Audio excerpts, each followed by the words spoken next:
for today's video guys, ito yung aking mga ginagawa habang nasa vacation mode ako dito sa Pilipinas. So for today's guys, i-share ko sa inyo ang aking mga ang aming mga ginagawa habang sa araw-araw guys. So ayan, ngayong araw is nagpapa-tractor si tatay kasi tataniman na yata ito ng mais guys for the next week.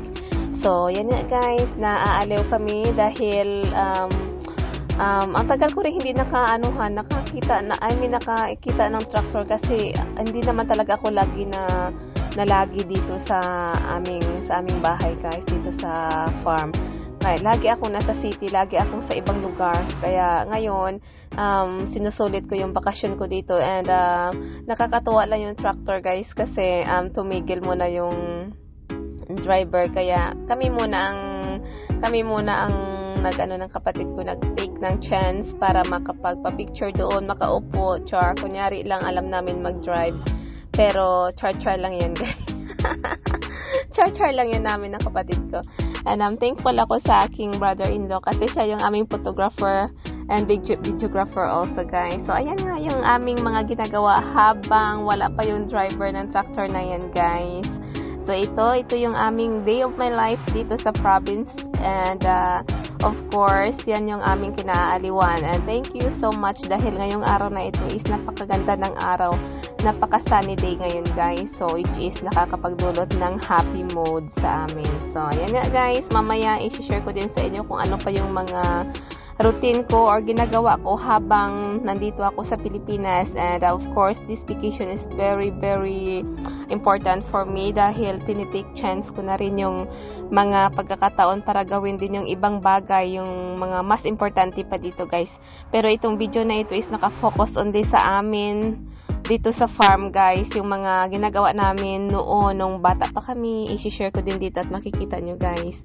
So yan guys, ito yung aming farm and tractors. Ayan, nag-i-enjoy yung kapatid ko. Ayan guys, so marami akong ipapakita pa sa inyo and this video is all about my daily life here sa probinsya guys. So ayan, dumating na yung driver, tinake over niya na and gusto ko rin sanang mag-drive kaso medyo hesitant talaga ako kasi syempre ayaw ko rin istorbohin yung trabaho nila.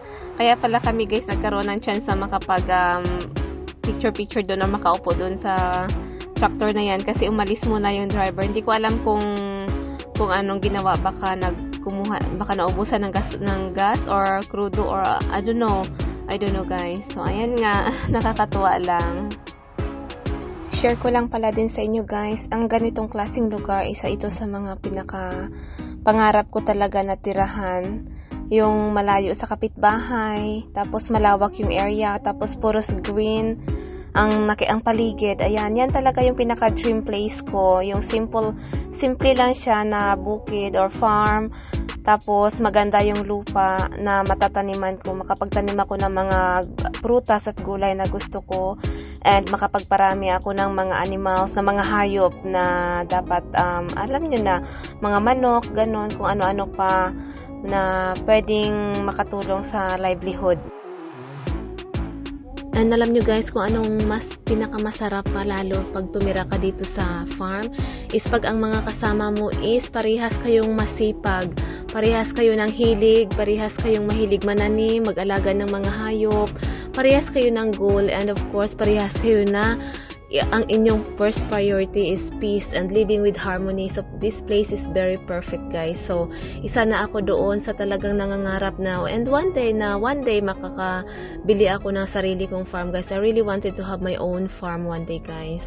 Dahil ito talaga ang pinapangarap ko, yung magkaroon ako ng alam nyo na yan, magagawa ko talaga lahat ng gusto ko guys, yung makapagparami ako ng mga hayop at higit sa lahat walang pakialam, walang nangingialam, walang mga marites, yun na nga guys. So and sure lang yun, konting ano lang yun sa shinare ko. So ito na nga guys, tapos na kami doon. Dito naman kami sa mga chikiting.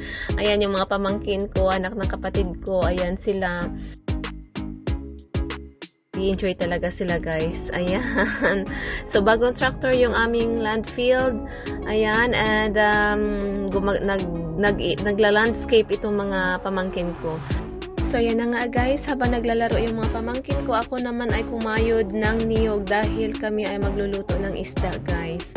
Ayan, yan yung lagi ang aming ginagawa pag halimbawa na kami may walang ulam. Halimbawa wala kaming ulam guys, so yung nanay ko or mga kapatid ko or pamangkin ko, sila ay manguhuli ng isda sa fish pond, and yung ginagamit naming gata guys is dito na rin galing sa mga puno ng niyog guys. Hindi na kailangang bilhin. So ayan nga, yung pamangkin ko is nanghuhuli pa ng isda para may pang-ulam. So ito yung life namin guys. Ito yung life namin sa province dito. And of course, i-share ko din sa inyo ang beauty ng nature, ang beauty ng aming fish pond, especially yung mga flower na water lily and lotus guys. So ayan, napakagandang tingnan, super gandang tingnan guys. And another day of my life here, another morning, dahil wala kaming ulam, ito na ulit, manguhuli na ulit ng isda. Ayan. And this time guys, I decided na ako na ang manghuli sa samo. Tutulungan ko yung pamangkin ko manghuli ng isda guys. Kaya lang medyo natatakot ako baka may linta. Pero sabi ni kuya, wala nang linta dito guys dahil naubos na ng turtle snake. So, by the way guys, ang dami palang turtle snake dito sa fish pond na ito.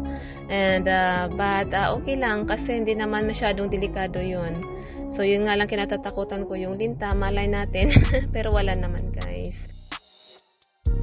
So yan na nga guys, no, dahil hindi naman talaga ako lagi dito sa aming bahay. So bibihira lang ako dito, pero gusto kong ipakita sa inyo guys, gusto kong malaman ninyo na ito yung aming mga ginagawa dito sa probinsya. Ito rin yung gawain nakin nung ako ay nandito pa, kasi tulad ng sinasabi ko, hindi talaga ako dito lagi nag-i-stay sa amin sa bahay guys. Lagi akong wala dito, lagi akong sa ibang lugar. Bihira lang talaga ako nakakauwi dito, kaya every time na pag nandito ako is gusto ko talaga laging nanguhuli kami ng isda dito sa maliit na space ng fish pond na ito guys. So ayan. So yan yung pamangkin ko, super sipag. Siya talaga yung mahilig manghuli ng isda or umakyat sa puno, manguha ng mga prutas. Talagang napakasipag nitong pamangkin ko guys. Super blessed talaga kung may pamangkin akong ganito kabait. And ayan nga yung huli namin guys. Meron kami mga tilapia, tapos hito. Meron ding dalag dyan dito sa fish pond namin guys. So ayan. Na-miss ko talaga ang ulam na isda, lalo pag gagataan siya guys. So, buti na lang at masipag talaga ang pamangkin ko manghuli ng isda. So, yan nga guys, another day of my life dito sa probinsya habang ako'y nagbabakasyon guys.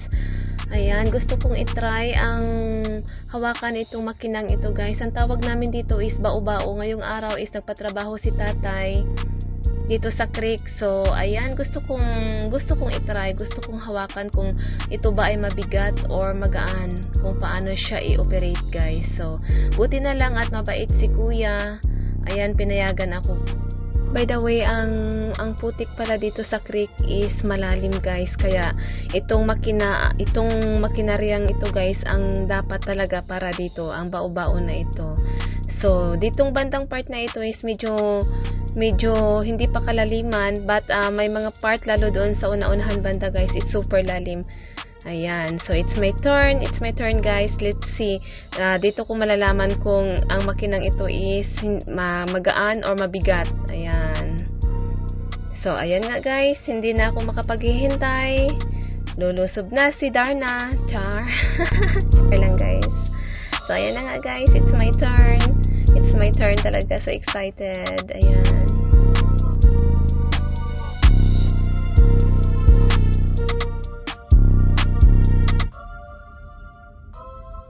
So, bahala na guys ang araw. Basta ang mahalaga, ma-enjoy ko yung araw na ito. So, hindi pala talaga guys magaan. Hindi pala talaga madali. Super bigat niya. Ang bigat. Hindi ko alam sa kanila kuya na matagal na ito na talaga ang trabaho nila is normal lang ito sa kanila. Pero pag ikaw ay first time or first timer ka, hindi talaga madali guys. Masakit sa kamay, masakit sa balikat. Kailangan mo siyang i-push. Talagang i-push mo siya lalo pag medyo may stuck yung wheels noon sa harapan. Hindi ko alam anong tawag doon. Basta yun na yun. So So, yun nga guys, based on my experience, super hirap. Hindi talaga madali guys. Ayan, inulit ko pa. Hindi pa talaga ako satisfied sa una kong performance. Kasi tumakbo yung bao-bao guys. Tumakbo siya, nabaliw ako. Char. Yan, kinabahan ako dun ha. Kasi super bilis ang takbo na. Kailangan pa kasi talaga dito is medyo diinan mo siya. So, ayan, dahil trying hard talaga ako. So, yan nga guys, sinubukan ko ulit. And this time, medyo okay yung performance ko dito guys. And I'm proud of myself. So, ayan nga guys. Actually, sanay naman talaga kami sa probinsya pero hindi ko naman talaga nahahawakan to.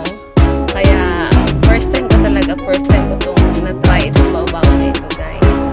Marunong ako magtrabaho sa farm, marunong ako mag-harvest, kung ano-anong uri ng iba't ibang work sa farm is I'm already familiar and I know guys, but this kind of job na itong makina is for panglalaki lang talaga ito guys, is only for a male, for a boy. So, hindi pwedeng pang babae guys kasi mabigat. So, ayan nga guys, dahil satisfied na ako sa aking ginawa ngayong araw dito sa creek na ito guys and sa paghawak ng bao-bao. Super happy. Kinansyawan ako ng kapatid ko dito guys. But I super enjoy the whole experience guys. Super enjoy. Ayan. So, we're almost done here and I'll show you the rice field guys. So, ayan. By next week, tataniman na siguro yan ni tatay ng palay. Kaya, nire-ready na ang field. So, ayan nga guys. Dahil, as always, kasama ko yung kapatid ko. Laging nagpapasaya sa akin. Siya talaga is very joyful. Kaya, pagkasama ko siya is puros lang kami tawanan guys. And of course, hindi may iwasan. Marites din minsan kaming dalawa. Char.